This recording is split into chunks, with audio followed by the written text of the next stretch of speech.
Chers amis, bienvenue dans notre émission Réflexion, une émission qui s'adresse en particulier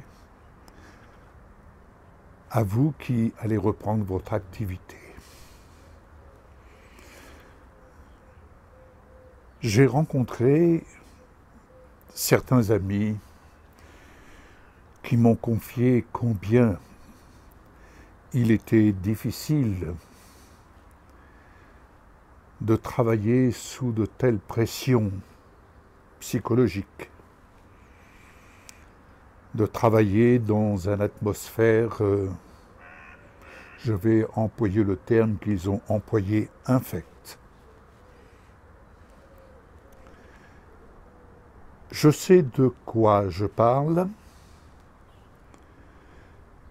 pour la simple et bonne raison que ce sont des situations que nous avons connues très proches de nous et que nous avons dû aider les personnes intéressées à surmonter. Je rappellerai simplement une anecdote. Le jour où Jésus est venu dans notre vie,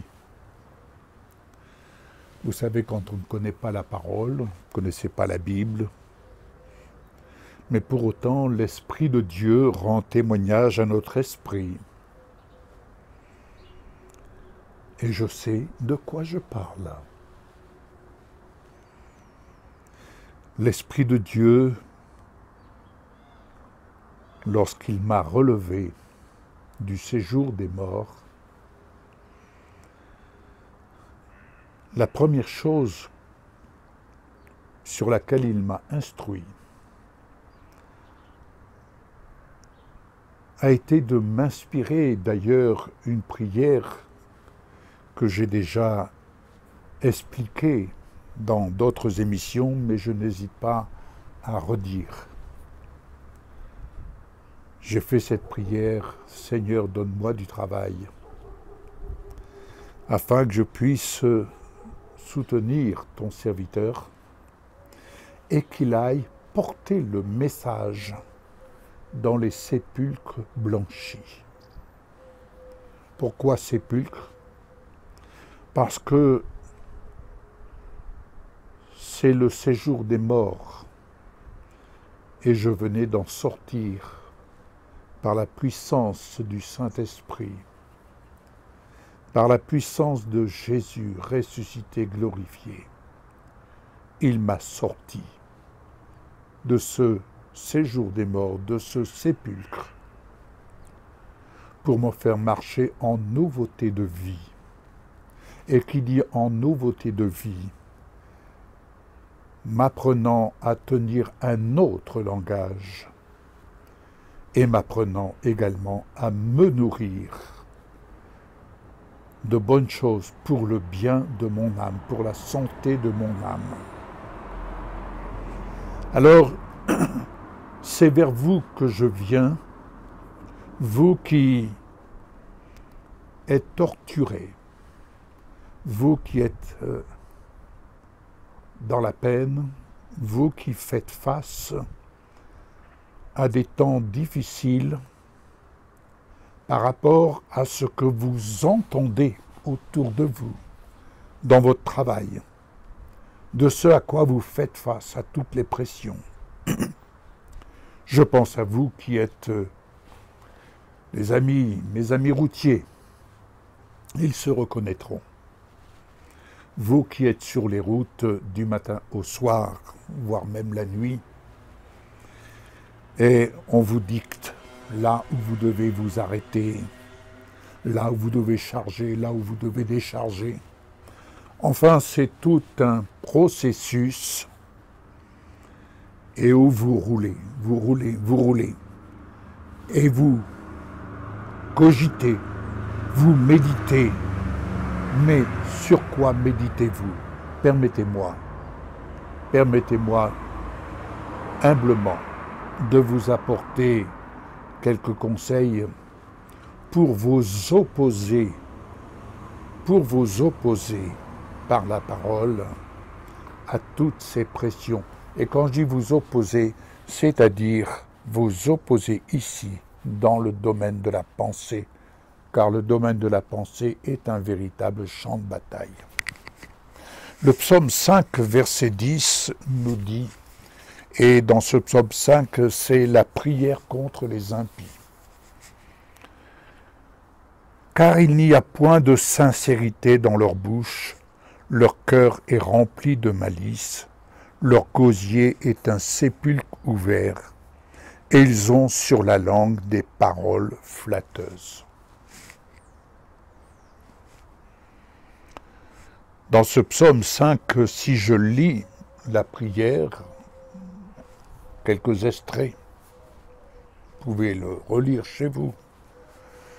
Si vous n'avez pas de Bible, à vous qui êtes sur la route, cher ami routier, prenez votre téléphone et chargez l'application La Bible et vous avez la Bible qui vous permet de pouvoir aller vous édifier. Dans cette prière, il dit « Prête l'oreille à mes paroles, ô Éternel, écoute mes gémissements.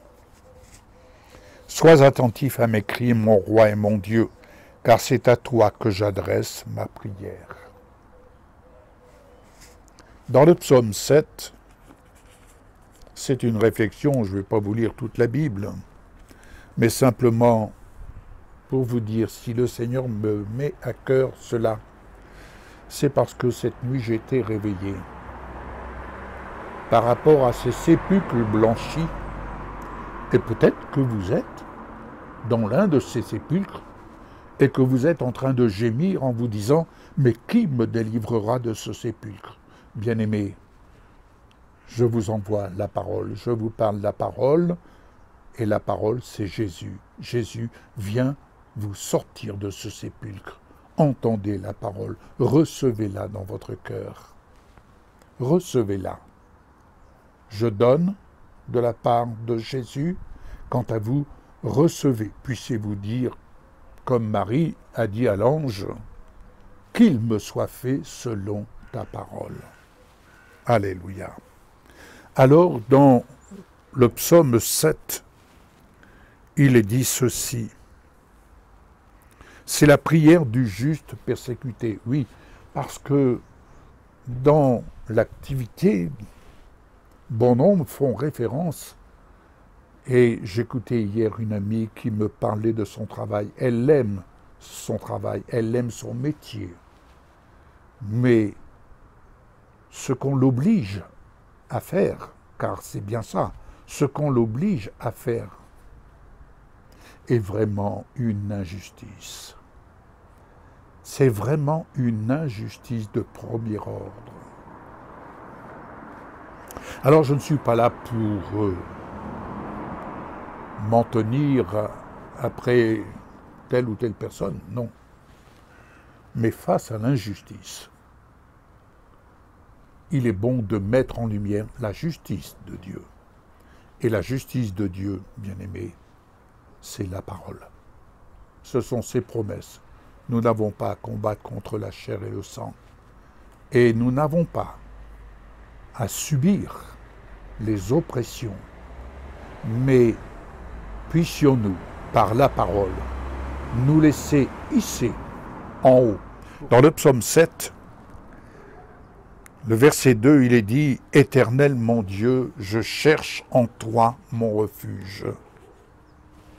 Sauve-moi de tous mes persécuteurs et délivre-moi, afin qu'ils ne me déchirent pas comme un lion qui dévore sans que personne vienne au secours. » Combien de personnes vont voir leur médecin pour dire « je ne peux plus ».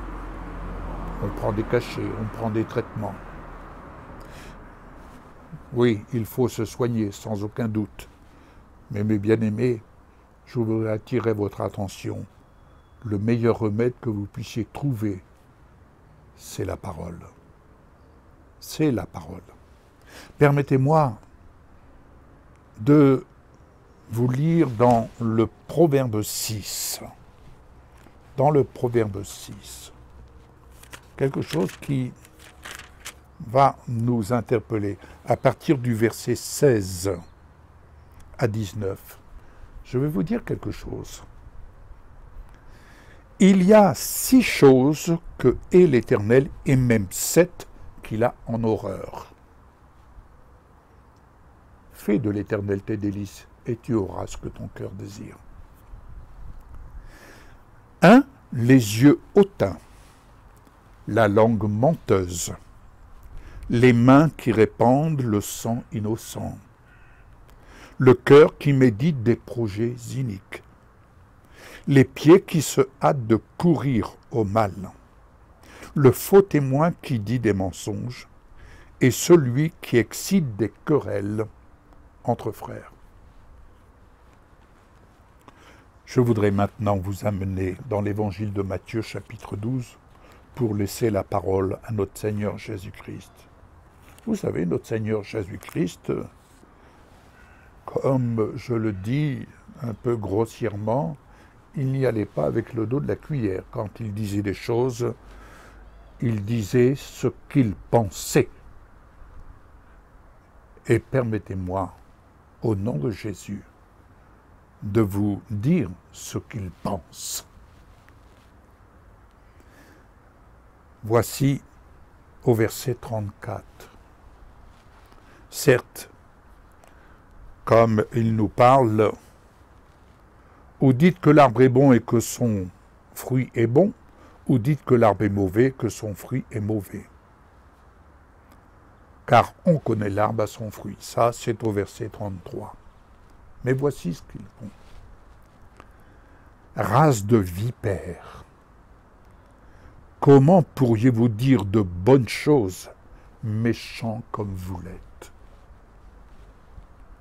Car c'est de l'abondance du cœur que la bouche parle.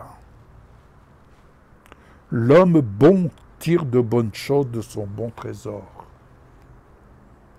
Bien-aimés, ne vous laissez point dépasser, et surtout ne vous laissez pas aller à la révolte, pas de haine. Veillez sur votre trésor, votre bon trésor.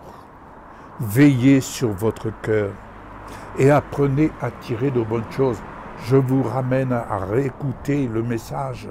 Choisissez votre nourriture. Choisissez votre langage. Pourquoi? Pour vous nourrir des bonnes choses de la parole, qui vous permettront de faire face à ceux-là qui tirent de mauvaises choses de leur mauvais trésor. Je vous le dis, au jour du jugement, les hommes rendront compte de toute parole vaine qu'ils auront proférée. J'ajouterai, si vous me permettez, qu'ils auront proféré à votre rencontre. Car par tes paroles tu seras justifié, et par tes paroles tu seras condamné. Bien-aimés, ne perdez pas courage.